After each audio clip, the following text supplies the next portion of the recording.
point.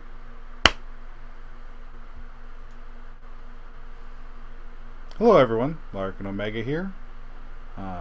You are watching my modded Factorio playthrough. This is episode 30 for YouTube. Let me double check that. I'm pretty sure it's episode 30. If I'm wrong, it'll be the right number in the description. So what we are doing today is we're getting back into this. I've kind of had a little bit of time away from Factorio, at least with the stream, real life stuff going on. Alright, I added a mod which is quickly becoming one of my favorites, and I'll pull up his name here in just a little bit, but all it does is add a timer that reminds you you've been playing for this long. Let's see, it's called Break Reminder. It just says go take a break. A great mod, perfect for Factorio, 100% perfect. I added a couple other mods, one called Sane Concrete, which changes concrete from needing iron ore into needing iron plates. Makes it a little bit easier to work with. And then I had one more new one that I can't find right now. It also had to do with concrete. Oh, there it is. Concrete edges. Just changed up the way the edges of the concrete work. Just a cosmetic mod. Okay, so what we are doing is we were dealing with power, weren't we? We are producing 9-ish megawatts right now. But the issue with that is we need more than that. Now, I have this wonderful design for a solar array inside of a Factorio power building. And I have this wonderful space for accumulators, but they don't work inside of the buildings. So I'm going to point that out as a bug to the mod author, or a bug or an unintended side effect. So one of the things we need to do is we need to change this up, and I've got a new design that I want to put in place for how all of this works, and I'm going to do it while we're not researching anything. We're producing, is this actually running? Like, I didn't think this was running, but it looks like it might be. Well, I don't think we're actually consuming anything right now. That's going, where is this going? Is this running at all? Oh yeah, it is. It's filling back up. Okay, so while we're at low production, I'm going to rework how these buildings function and what they're doing in the inside. And yeah, we'll do that real quick and we'll get back to it. So we got this wonderful design, and I can show it to you right here, where I redesigned the Foundry so it would fit better with the electrics. And we're going to go ahead and copy that design down. So it's 5 long, and then those. Okay. Now I set this up in that other world that I'm playing this. Oh, you know what I need to do? I need to turn off the input while I'm dealing with this. I'm playing a regular world just to play, and I'm testing stuff out, just to see how it'll work. And I'm using this design in that world, and it works pretty good. I am quite proud of the design. It meets the early game needs for smelting pretty closely. It allows you to have much more parallel smelting going on, which I might even set up, but I'm kind of having problems with it in that world. There's an issue going on, but that might be related to what I'm doing there. So that should be enough for that one. Oh, I'm going to need several of these. And that should be enough for that one. So let's get these down. Now the trick is that they have to pull from the upper lane. So it has to line up here, so that way I can get a long handle inserter to pull from the upper lane. And then this one has to line up exactly the same on the bottom. And what that does, it's only 4, I have 5 in the design. So what that does is it allows me to split off the ore and send to either side, and then have it all joined together in the middle and come straight out like this. Now on the other design I've got a warehouse in the middle here, but I think I might keep this one. But the compactness of this design allows it to fit all in, it can fit 4 rows, 4 sets of it in the middle, which is in the Factorio, which is perfect. It fits perfectly in the Factorio. It allows me to have 4 lines in parallel, which, while not the best smelting setup, and there's no room for beacons, for the beginning game, for what I'm using it works out pretty well. I don't think I'm going to keep using too much Factorio, especially for a big project like smeltery area, but for other things like the individual productions that send it back out to the main bus, it's perfect. I'm quite happy with it as far as that goes. So the trick is that it has, if you're going to do it on this side, you have to have the splitter go up and then have this part come down. I think I could do it the other way. Yeah, I could probably do it the other way, but this, I just like the way this looks better. 2 there, and then max and max. And these are all stretched to the max. And I need some more, and I don't have any iron plates, which is surprising because I'm in the iron production. Oh yeah, this is starting to run low. So I'm going to turn off the steel production too. Steel production tends to eat your iron really quickly, and right now I don't have a good iron income to make that work. How much steel? Ooh, I don't even have. So we need to pick all this up, because it's going to turn into more iron, you know. So this all needs to get picked up, and all you need to get picked up because you're not needed there.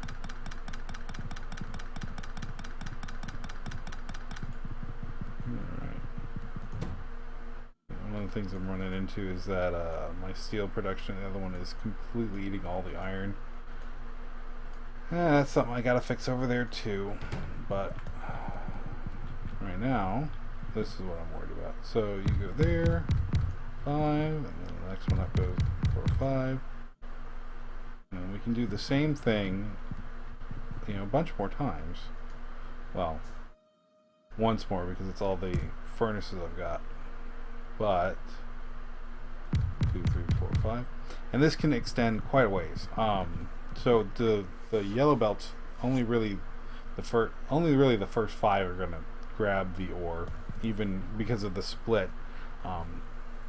It spreads it out enough that they can grab it. So once I get it upgraded,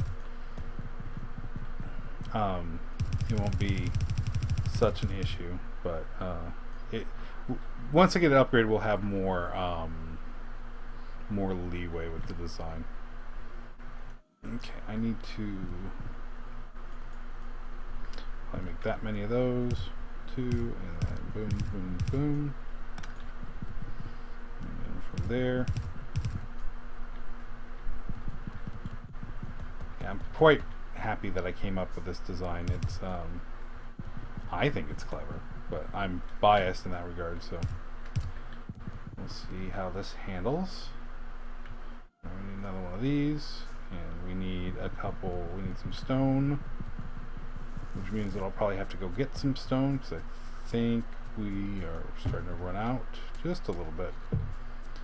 Well, luckily we got plenty of iron, or not iron, steel, jeez. So we need 10 more of these. So we'll go ahead and make up the 10, but we'll get this set up to work. It's pretty easy layout too, which is a definite boon for the early game, because without bots sometimes things can be kind of rough. Like, I'm going to have to lay out the solar fields without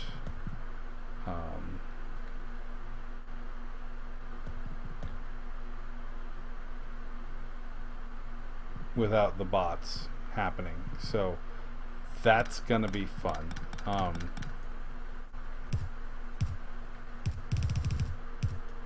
Yeah, they're gonna have to get laid out without any sort of help from the bots to start off with, and that is going to be mostly just annoying, because you got to place them down the right way.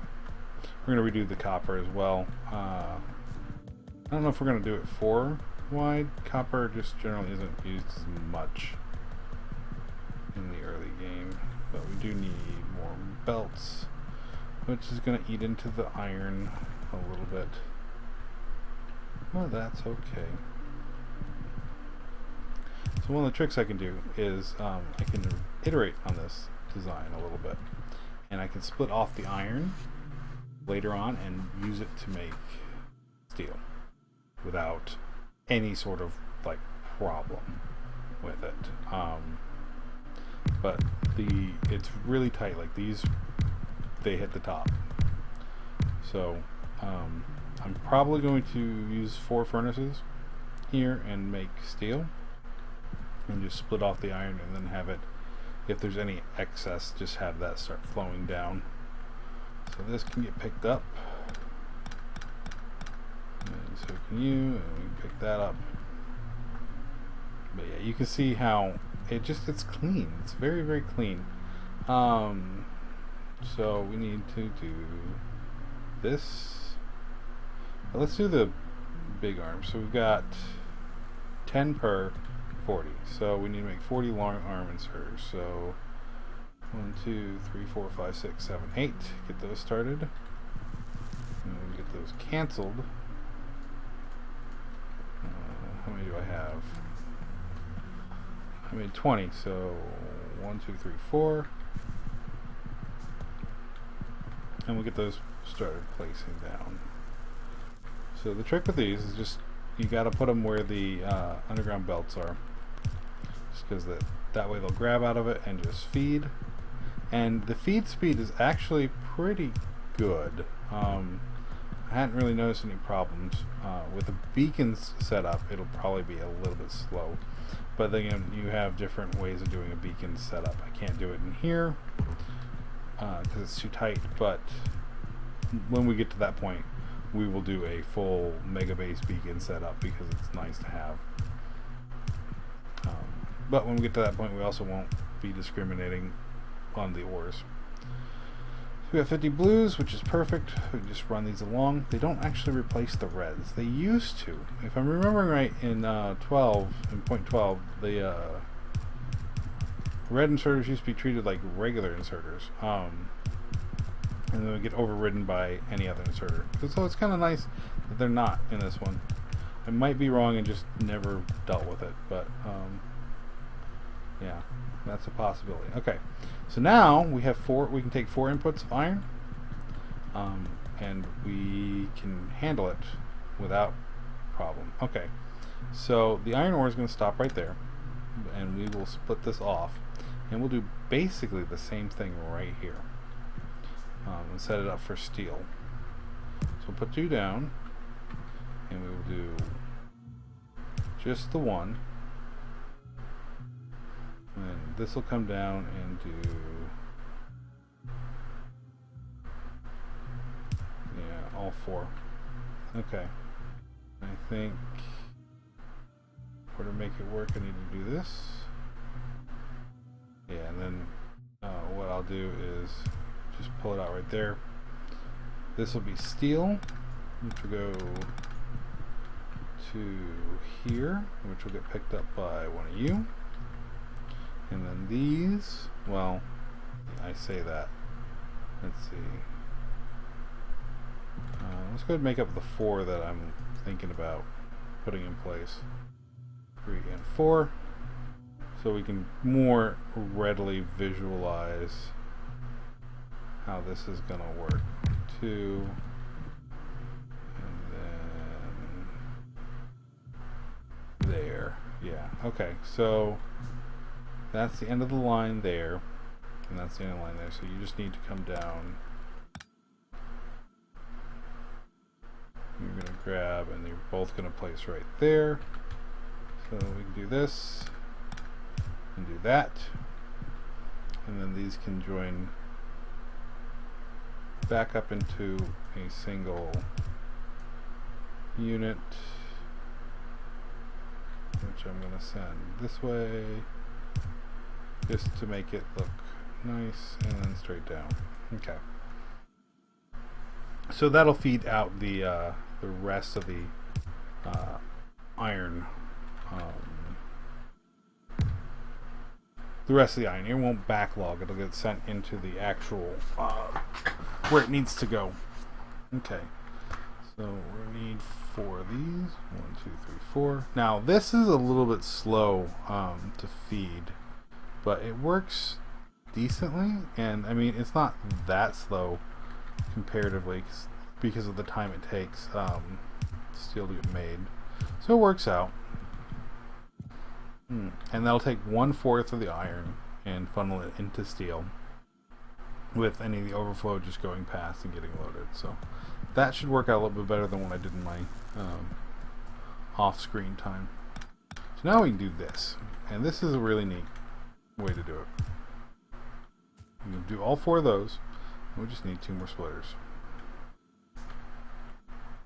2, and pop that there, and then we can just feed it straight up. And there, that should work without any more necessity, and we'll get lots of parallel iron going. It generally stops at the first 3, just because I don't have enough ore coming in. It's only being fed by 1 really yellow belt, which kind of limits how much can actually go down the line. So as you can see, I'm not using 2 of the furnaces on each line. But they're there so that way I can just increase the flow rate and it won't be an issue. So it's all backed up, but this is just a fully saturated yellow belt being split into 4 other yellow belts. I could probably do a whole blue belt in and it still wouldn't oversaturate. Yeah, that's building that up. Let's go do, I got 10 minutes. Let's go do the copper. I think we can do the exact same thing, except that this is now in the way. So let's pull this off.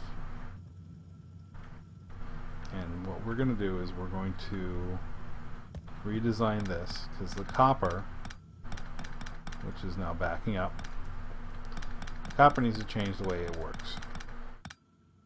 So I think we're going to need more space. Let's just test this out here. 4. And then we're going to need another splitter to test. Now we're probably not going to make use of that many splitters, but I need to know where it's going to be. So this is going to be copper, and then this will be iron coming down. So we can pick up this copper, and we can turn it into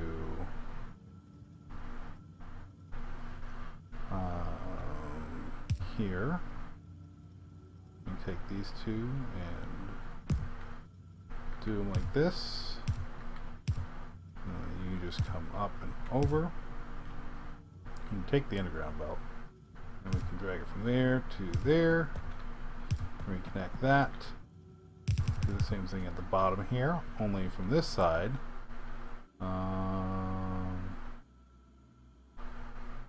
We'll do this and this, and then this.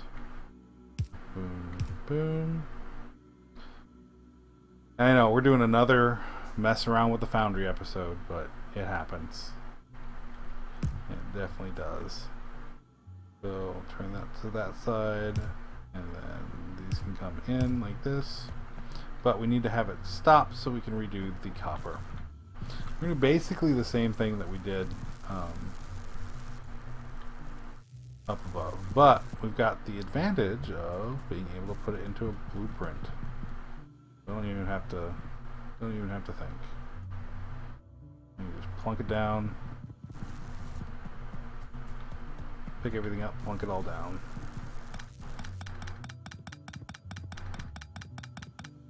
And this, the Foundry designs that I've been coming up with have been bothering me just a little bit, so it's not too surprising that I would want to redo it again. I'm glad that I came up with the very tight design that I have. It makes me happy. Alright. The thing I miss most about not having bots.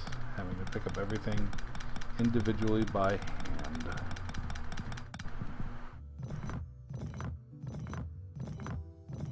So we'll finish this, and then we will move on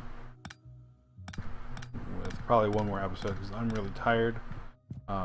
This is a new time slot that I'm not used to.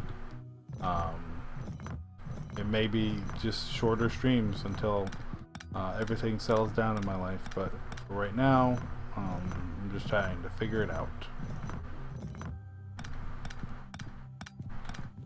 Okay, we'll get the Foundry picked up and get it placed back down. This is all going to get moved over. Yep. Okay. And let's put you down right here. And let's have some fun getting all this stuff in place. I think I've got 24 furnaces, or I had 24 furnaces. Again, really the first 3 are going to get used at the production level that I'm at. Here I have some copper, and you have some copper. It's just I don't have the saturation or the belt speeds to handle it, but preparing for the future in Factorio is not a bad thing to do. So, it won't take too much effort to retool all of this later when I'm ready to move up in the world. That's the nice thing about it. And like I was saying earlier, once I get to beacons, that's when it'll suddenly become important to redesign it again. So we will actually be fine, cross our fingers, we'll be fine with these designs until we get to the point where we want to use beacons. I hope. I sincerely hope, because I don't need to be redesigning this yet again. I really hope that this works out really well. And it should. It's showing lots of promise in the solo play series that I'm or the play sessions that I'm doing.